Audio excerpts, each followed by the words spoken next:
رضی اللہ تعالیٰ عنہ. تو اس وقت انہوں نے کہا کہ اس میں تو پھر ان کا نام بھی آئے گا. واللہ مجھے اس وقت تک آئیڈیا نہیں تھا کہ یہ کام ڈالا کس بندے نے. اس کے بعد میں نے تحقیق کرنی شروع کی. مولانا اسحاق صاحب کا تعارف ہوا, ان کے میں نے خلافت کے لیکچر دیکھے, پھر میں نے خود سے کتاب الفتن پڑھنے شروع کیے, اور کافی ساری چیزیں جب میرے سامنے جمع ہوئی نا, لیکن یہ بھی 3 سال کا عرصہ اس میں گزرا. یہ ویڈیو ریکارڈ ہوئی تھی 10 دسمبر 2011 کو, اور پھر جا کے 2014 کے اندر دسمبر میں نے وہ ان کے اوپر علمی ایٹم بم پھاڑا. وہ جو اہل حدیث کی مسجد میں میرا لیکچر ریکارڈ ہوا, مسئلہ نمبر 101, صحیح مسئلہ خروج اور فکر حسین حق پرستی کی علامت ہے. مسئلہ 101 جس میں میں نے جنگ جمل, صفین, نہروان اس کے حوالے سے کھل کے گفتگو کی. وہ سمجھیں کہ تحویل قبلہ تھا. وہ میری پہلی دفعہ اناؤنسمنٹ تھی اس حوالے سے کہ یار یہ مسئلہ خراب کس نے کیا ہے. لیکن اس میں بھی آپ دیکھیں رسپیکٹ والی بات تھی. اس وقت تک میرے کربلا والے ریسرچ پیپر میں صرف 50 احادیث تھی. پھر جب یہ اعتراض کھڑے کرتے کہ میں حدیثیں بڑھاتا گیا, اب 200 سے زیادہ ہو چکی ہیں. کربلا والا ریسرچ پیپر جو ہے, واقعہ کربلا کا حقیقی پس منظر 72 صحیح الاسناد احادیث کی روشنی میں, جڑیں بڑھو تو اس میں جو حدیثیں بخاری مسلم سے لکھی ہیں انہیں فراڈ ڈکلیئر کرو تاکہ ہم آپ سے حجیت حدیث کا مقدمہ لڑیں. یہ کیا بات ہوئی کہ یہ رافضیوں والی باتیں کر رہا ہے؟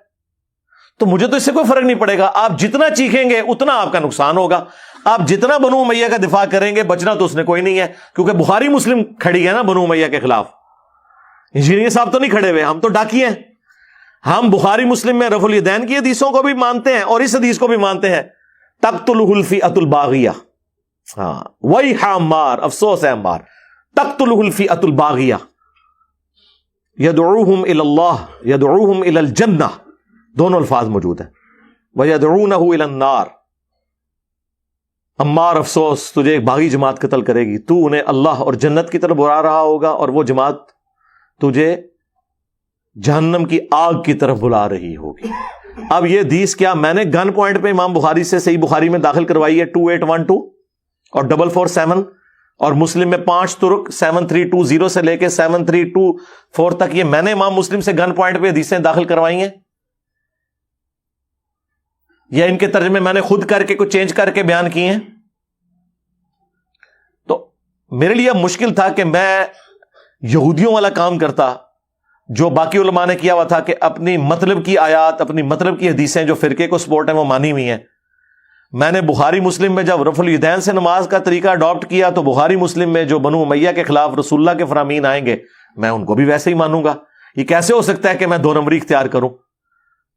تو آپ جو چیزیں میں ہائی لائٹ کر رہا ہوں ان کا جواب دیں, اور آپ کی چیخو پکار, آپ کا رونا پیٹنا اس بات کی گواہی ہے کہ آپ کے پاس کسی بات کا جواب نہیں ہے. تو یہ پروپیگنڈا کرنے سے مجھے کوئی نقصان نہیں ہونا. میں نے اس لیے کہا تھا تھوڑی منجی ٹھک گئی, جے چاندے ہو رہا کہ کوئی 25-30 سال کٹ جاؤ تو خاموشی اختیار کرو. چیخو گے تو میں تو وہ نہیں ہوں کہ غامدی صاحب کی طرح جا کے امریکہ میں بیٹھ جاؤں گا. ہاں میں ٹھوک دیا گا منجی, جیڑی کل میں ٹھوکڑی میں آج ٹھوکاں گا. جتنی بار بولو کہ میں اتنی بار ٹھوکاں گا. اب دیکھیں نا کس طرح انہوں نے اپنی منجیاں ٹھکوائی ہیں. نہ وہ لال رومال والا مجھے گالیاں نکالتا قرآن و سنت بیان کرنے کے اوپر, تو نہ وہ ابھی ایکسپوز ہوتے.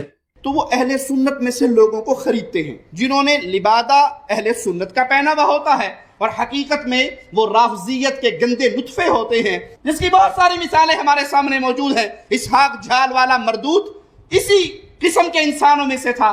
انجینئر مرزا مردود اسی قسم کے انسانوں میں سے ہے. رافضیت کے پیسوں پہ پلنے والا, ایران کے ٹکڑوں پہ پلنے والا یہ جانور صحابہ کے بارے میں اپنی زبان گندی دراز کرتا ہے, اور حقیقت میں اس کا من پلیت ہے, اس کے ماننے والے اس سے بڑے پلیت ہیں. 10 سال میں نے صبر کیا. میں نے اہل حدیث کو کبھی وہابی نہیں بولا تھا, اور ہمیشہ یہ کہا کہ قرآن و سنت کے سب سے زیادہ قریب ہے. آج بھی میں کہتا ہوں منہج 100% ٹھیک ہے اگر اس پہ عمل کریں. جس طرح میں کہتا ہوں کہ یہودیوں اور مسلمانوں کا اگر کمپیریزن کروایا جائے تو مسلمان حق پہ ہیں, لیکن اس کا یہ مطلب نہیں کہ مسلمان شرابی ہے, چور ہے, تو یہ شراب پینا, چوری کرنا, زنا کرنا حلال ہو جائے گا.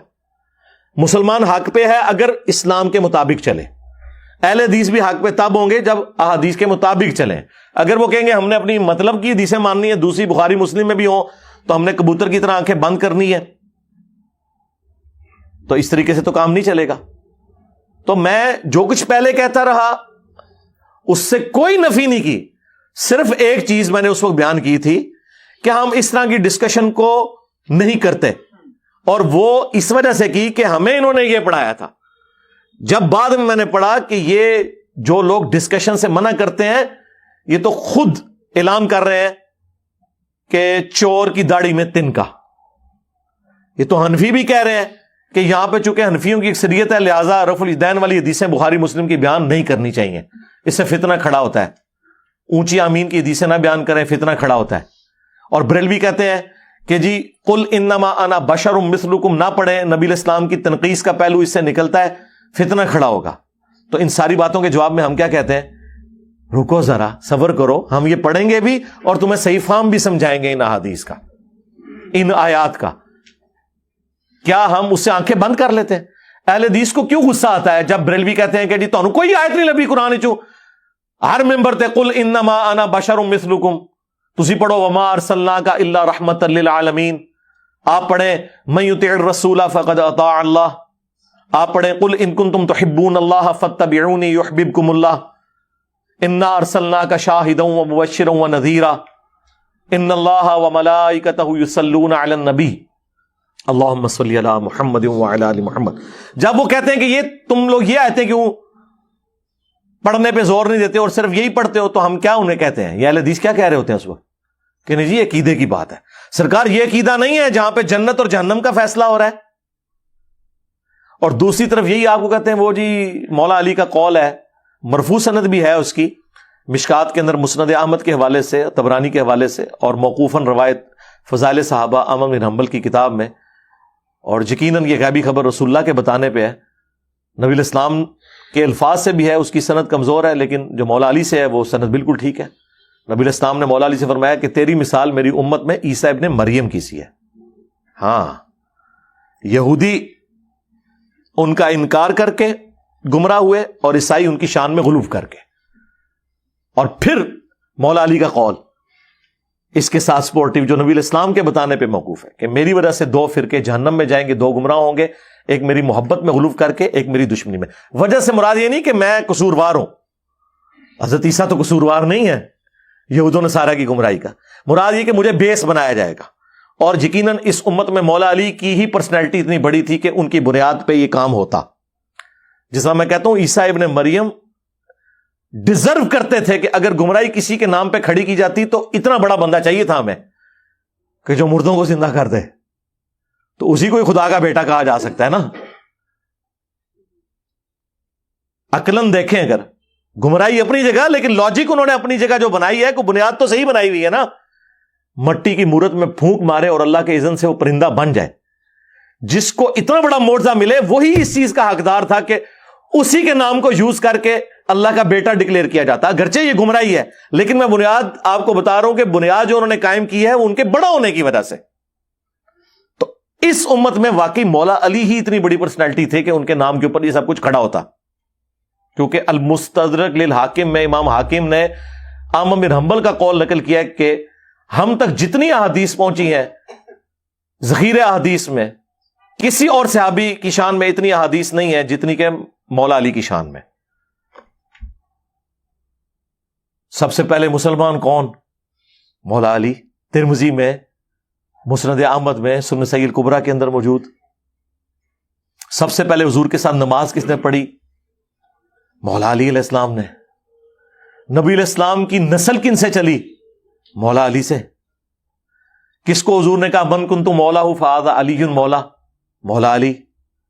علی سے محبت نہیں رکھے گا مگر مؤمن, علی سے بغض نہیں رکھے گا مگر منافق. بائی نیم مینشن کیا. اور پھر المستدرک للحاکم میں حدیث, کوئی شخص پوری زندگی روزے رکھے اور مقام ابراہیم اور حجر اسود کے درمیان نمازیں بھی پڑھتا رہے, اگر ہم اہل بیت کا بغض اس کے دل میں ہوگا تو ضرور جہنم میں داخل ہوگا. اب یہ اتنی زیادہ احادیث کی موجودگی میں اہل بیت کی محبت یا ان سے بغض کی وجہ سے ہماری جنت اور جہنم کا فیصلہ ہو رہا ہو تو آپ کیا سمجھتے ہیں یہ ہلکا کوئی چھوڑنے والی بات ہے؟ جبکہ امت نے حضور کی نصیحت غدیر خم کی کہ 2 چیزیں چھوڑ کے جا رہا ہوں، قرآن اور اہل بیت، جو مسلم شریف میں اوپر تلے 4 احادیث ہیں۔ قرآن کو پکڑ لینا، اس میں ہدایت ہے، یہ اللہ کی رسی ہے، جو اسے پکڑے گا ہدایت پہ ہوگا، جو چھوڑ دے گا گمراہ ہو جائے گا۔ اور دوسری بھاری چیز میرے اہل بیت ہے، میں اپنے اہل بیت کے معاملے میں تمہیں اللہ کا خوف دلاتا ہوں۔ اہل بیت کے معاملے میں اللہ کا خوف دلاتا ہوں 3 دفعہ فرمایا، لیکن امت نے نہ اہل بیت کو زندہ چھوڑا نہ قرآن کو پکڑا، الٹ چلے، قرآن کو چھوڑ دیا اور اہل بیت کے ساتھ حسن سلوک کیا۔ حضور کو قبر میں گئے، 50 سال ہوئے اور آپ کی پوری نسل قتل کر دی سوائے چند لوگوں کے۔